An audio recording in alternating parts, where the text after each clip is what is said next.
আসসালামু আলাইকুম, কেমন আছেন সবাই? আমরা আলহামদুলিল্লাহ ভালো আছি। শারীরিকভাবে অসুস্থ, জ্বর, ঠান্ডা, সর্দি। আর এবারে জ্বরটা কেন জানি আমার ভালোই হচ্ছে না, যাচ্ছে আসতেছে আসতেছে যাচ্ছে। আমি ডাক্তার দেখাই ওষুধ নিয়ে আসলাম। ওষুধটা খাওয়ার পরে একটা জিনিস রিলিফ হয়েছে, গলা ব্যথাটা কমেছে বা গলা ব্যথাটা নাই।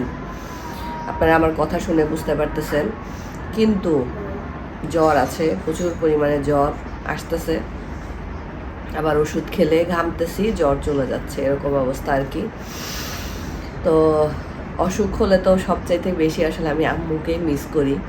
ছোটোবেলা থেকে অসুখ হলে খালি মনে চাইতো যে একটু মাকে যদি পাইতাম, একটু মার কোলের মধ্যে শুয়ে থাকতাম, এরকম আর কি। মা তো মাই, সেটা যত বড়ই হয়ে যায় না কেন, মা থাকুক আর মা না থাকুক, মাকে তো মিস করবই। তো হ্যাঁ, ঠিক আছে। যাই হোক, আজকে ভাবলাম যে আপনাদের সাথে একটু কথা বলি। আপনাদের সাথে কথা বলতে আমার বেশি ভালো লাগে, আর আপনারা আমার কথা বলার ভিডিওগুলোই বেশি পছন্দ করেন। যদিও আমার চেহারা মনে হচ্ছে একটু বিধ্বস্ত, চোখ মুখ জ্বলতেছে। এতক্ষণ শুয়েছিলাম, শোয়া থেকে উঠলাম, ঘরের কাজ করেছি, টুকটাক ঘর ক্লিনিং করেছি। কি মা? এখানে তাবিব দাঁড়ায় আছে, সে আমাকে ড্র করতেছে, আমাকে দেখবে আর ড্র করবে আর কি। যাই হোক, কালকে ওদের স্কুলে আবার একটা অ্যারাবিক ডের প্রোগ্রাম আছে, যেটার জন্য তাবিবের জন্য তোষারের জন্য ড্রেস কিনে আনা হয়েছিল। ওগুলা সব রেডি করে রাখতে হবে রাতের বেলা। আসলে কি বলবো, মনটা খারাপ। একে তো শরীরটা খারাপ, তার মধ্যে মনটা খারাপ। মনটা খারাপ হওয়ার একটা কারণ আছে, সেটা আমি আপনাদের সাথে শেয়ার করি। আম্মু তো চলে গেছে আজকে ফেব্রুয়ারিতে 1 বছর। মার্চ, এপ্রিল, মে, জুন, 1 বছর 4 মাস, তাই না? 1 বছর 4 মাস আম্মু চলে গেছে। বলতে মনে হয় 1 বছর 4 মাস। তো আমাদের জীবন থেকে এটা বেশ বড় একটা সময়। 1 বছর 4 মাস আমরা আমাদের মাকে দেখতে পাই না। আমরা 2 ভাই বোন, বিশেষ করে আমাদের মার কণ্ঠস্বর শুনতে পাই না। তো আলহামদুলিল্লাহ, আল্লাহ রহমতে বাবা এবং মা আমাদের জন্য যতটুকুই পারছে, তাদের যতটুকু সামর্থ্যে তুলাইছে, তারা আমাদের জন্য রেখে গেছে। তো আমাদের বাড়ির আশেপাশে কিন্তু গাছের অভাব নেই। আপনারা দেখেছেন আমাদের বাড়ির আশেপাশে প্রচুর পরিমাণের গাছ আছে। আমাদের বাড়ির সামনে লাস্টের দিকে আমার আম্মু হলো একটু বাগানের মতো করেছে, যেখানে আম গাছ আছে, শাক লাগাইতো, তারপরে ওইখানে হলো জাম গাছ লাগাইছে, লেবু গাছ আছে, মানে এমন এমন টুকটাক জিনিসপত্র করে রাখছে, মানে যেগুলা হয়তো বা মানে আমাদের আর কিনতে হবে না, এরকম আর কি। তো এটা একটা। আর আমাদের পিছন দিকে, আমাদের বাড়ির পিছন সাইডটাতে, ওইখানে তো অনেক কিছুর গাছ আছে, লিচু গাছ, আম গাছ, পেয়ারা গাছ, অনেক কিছুর গাছ আছে। তো ওই দিনকে কি হয়েছে, ওই দিনকেও আমার শরীরটা খারাপ। ওই দিনই ফার্স্ট আমার ঠান্ডা লেগেছে। আমাকে পেইন্ট করতেছে ওই ঘরে ওই ঘরে ওই ঘরে আসতে, এই যে সরাই দিল। থাক, এটা পরে নিও।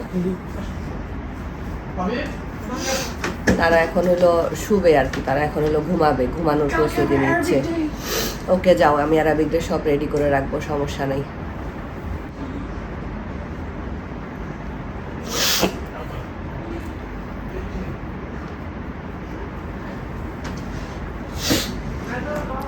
তো যেটা বলছিলাম, তো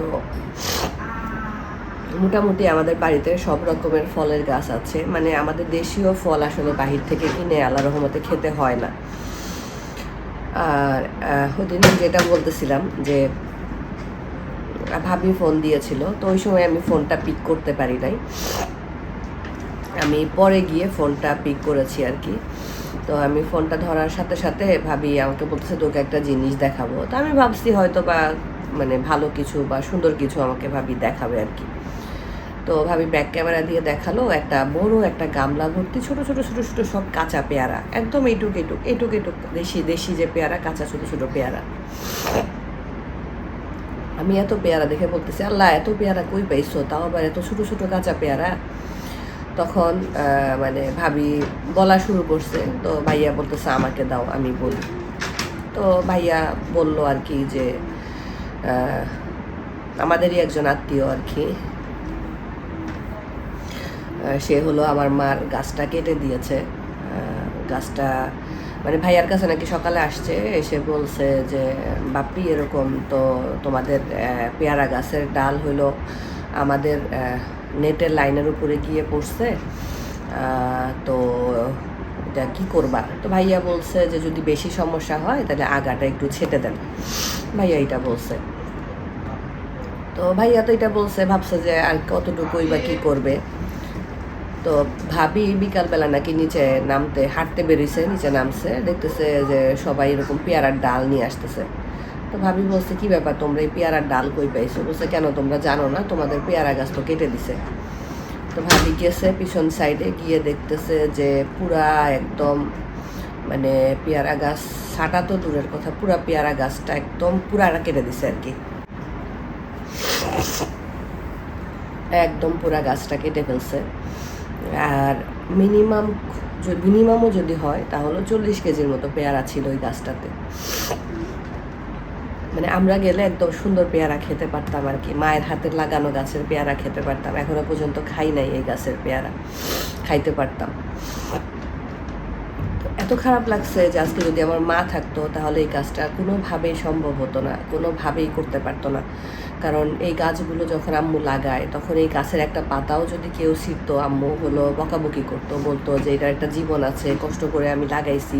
আর যে যত্ন করতো গাছের, আর আমার আব্বা তো আরও বেশি, মানে একটা গাছ লাগাইলে আব্বু মনে হইতো যে একটা নতুন বাচ্চা হয়েছে এরকম করতো। এরে ডাক দিয়ে দেখাইতো, ওরে ডাক দিয়ে দেখাইতো, বলতো দেখো তো গাছটা কত বড় হয়েছে, কবে বড় হবে। আব্বু এগুলা করতো, আব্বুর গাছের প্রতি একটা শখ ছিল। আর আম্মুর এত শখের গাছটা মানে এইভাবে কেটে ফেলছে দেখে আমার মানে চোখ দিয়ে টপ টপ করে পানি পড়তেছিল। আর ভাবতেছিলাম যে আসলে আজকে যদি মা থাকতো তাহলে মার এই মানে এত শখের, এত কষ্ট করে এত বড় করা গাছটা হয়তো বা এইভাবে কাটার সাহস বা এইভাবে কাটতে পারতো না। তো ভাইয়াও খুব কষ্ট পাইছে। ভাইয়া বলতেছে যে ভাবি বলতেছে যে তুমি কেন পারমিশন দিলা? তো ভাইয়া বলছে যে আমি তো জানি না যে গাছে এত ফল আসছে, আমি তো জানি না, মানে এমন একটা ডাল নাই যে ডালে হলো পেয়ারা ধরে নাই। তো একটা ফলবতী গাছ কেটে ফেলাও কিন্তু গুনাহ, কারণ এই গাছের ফলের উপরে সবার হক থাকে, পশু পাখিরও হক থাকে। তো আমি জানি না আমার সেই আত্মীয়র কীভাবে মাথায় বা বিবেকে কুলাইলো, সে এইভাবে আমাদের গাছটা কেটে ফেললো। কষ্ট লাগছে, খুব কষ্ট লাগছে, মানে এই কষ্ট আমি আসলে বলে বুঝাইতে পারবো না আপনাদেরকে, আমার এত খারাপ লাগছে।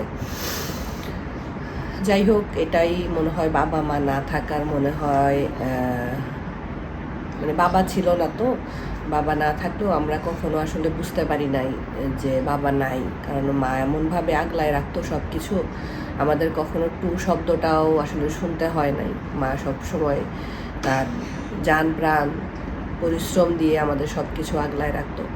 আর মারও খুব পরিশ্রমের জিনিস, শখের জিনিস, এক একটা গাছ কত কষ্ট করে বড় করেছে।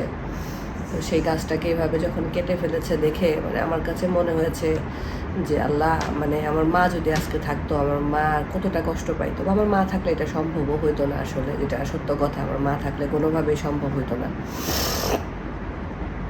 যাই হোক, আল্লাহ আমাদের সবাইকে বোঝার তৌফিক এবং হেদায়েত দান করুক, কারণ গাছপালারও জীবন আছে।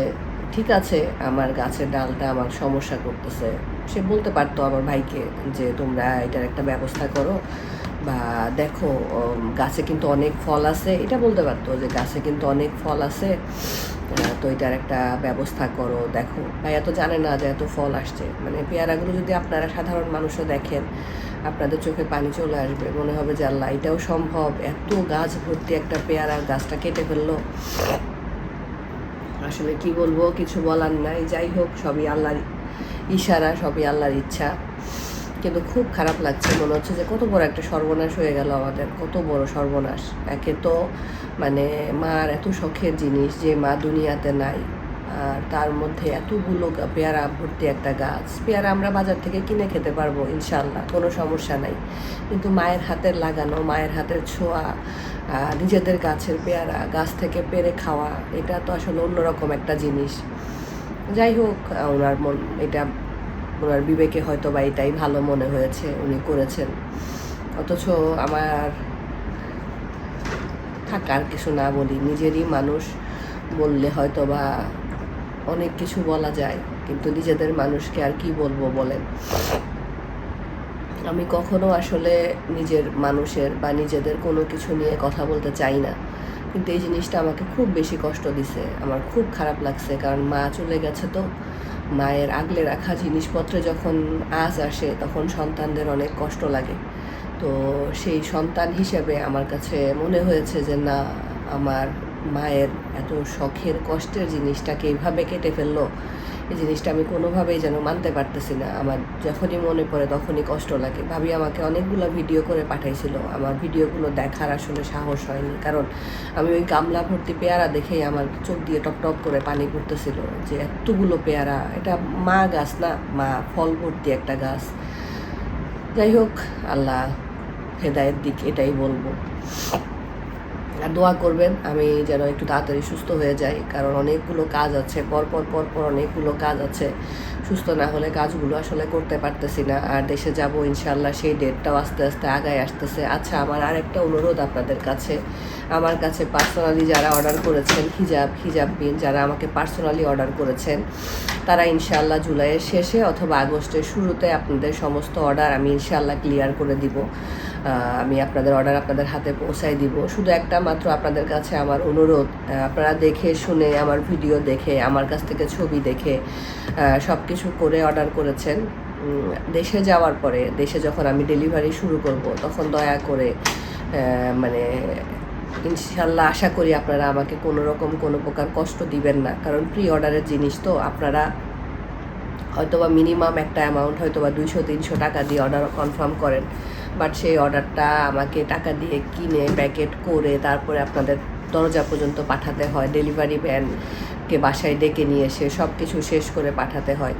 সো সেক্ষেত্রে আমি চাইবো যে আপনারা ইনশাআল্লাহ অর্ডারগুলো সুন্দরভাবে রিসিভ করবেন, সুন্দরভাবে পেমেন্টটা ক্লিয়ার করবেন, মানে আমার জন্য কোনো কষ্ট না হয় আর কি। আসলে বিজনেসটা খুব শখ করে শুরু করেছি, এখন এটা প্রফেশন হয়ে গেছে এক রকমের।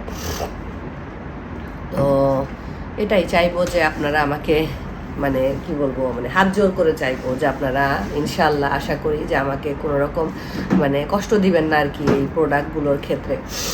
আর আমার পেজে তো ওপেন আছে, অর্ডার ওপেন আছে, আমার অর্ডার ক্লোজ করে দিয়েছি, আমার পেজে অর্ডার ওপেন আছে, আপনারা চাইলে আমার পেজে গিয়ে অর্ডার করতে পারেন। পেজে অনেক প্রোডাক্ট আছে, নতুন অনেক প্রোডাক্ট আমরা অ্যাড করেছি, পেজে গিয়ে দেখে শুনে আপনারা অর্ডার করতে পারবেন, কোনো সমস্যা নেই। তবে এটা সবসময় মনে রাখবেন যে প্রি অর্ডার, সেটা পেজে হোক বা আমাকে পার্সোনালি হোক, প্রি অর্ডারের ক্ষেত্রে যদি আপনারা অর্ডার কনফার্ম করেন, সেক্ষেত্রে আপনাদেরকে একটা মিনিমাম অ্যামাউন্ট, তাবি বাবাটাকে, সেক্ষেত্রে আপনাদেরকে একটা মিনিমাম অ্যামাউন্ট হলো অ্যাডভান্স করতে হবে। এটা প্রি অর্ডারের নিয়ম আসলে।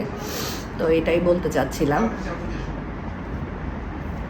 তো যাই হোক, আপনারা সবাই দোয়া করবেন, সবাই ভালো থাকবেন। সব কিছু মিলায়ে আসলে মনটা খারাপ, সব কিছু মিলায়ে। একে তো শরীরটা খুবই খারাপ, ঠান্ডা সর্দি জ্বর একসাথে সব কিছু, খুবই কষ্ট পাচ্ছিলাম জ্বরে। তার মধ্যে আম্মুর এই জিনিসটা দেখে মানে এত খারাপ লাগছে, আমার মানে চোখ দিয়ে খালি পানিই পড়তেছিল, আমি কোনোভাবে মানতে পারতেছিলাম না জিনিসটা। আর তার মধ্যে ভাবি চলে যাবে, এটা ভাবি বললাম না, একটা করে দিন আসতেছে আর মনে হচ্ছে ভাবি চলে যাওয়াটা আগায় আসতেছে। তো সব কিছু মিলায় আসলে মন মানসিকতা ভালো নেই। যাই হোক, সময়ের সাথে সাথে আল্লাহ সব কিছু সহজ করে দেন, এই সময়টাও আল্লাহ রাখবেন না, ইনশাআল্লাহ ঠিক করে দিবেন। সবাই দোয়া করবেন আল্লাহ যেন আমাদের সবাইকে, যে যেখানে থাকি সবাই ভালো থাকি। আজকে আর কথা বলতে ইচ্ছা করতেছে না, আজকের মতো বিদায় নিচ্ছি, ভালো থাকেন, আল্লাহ হাফেজ।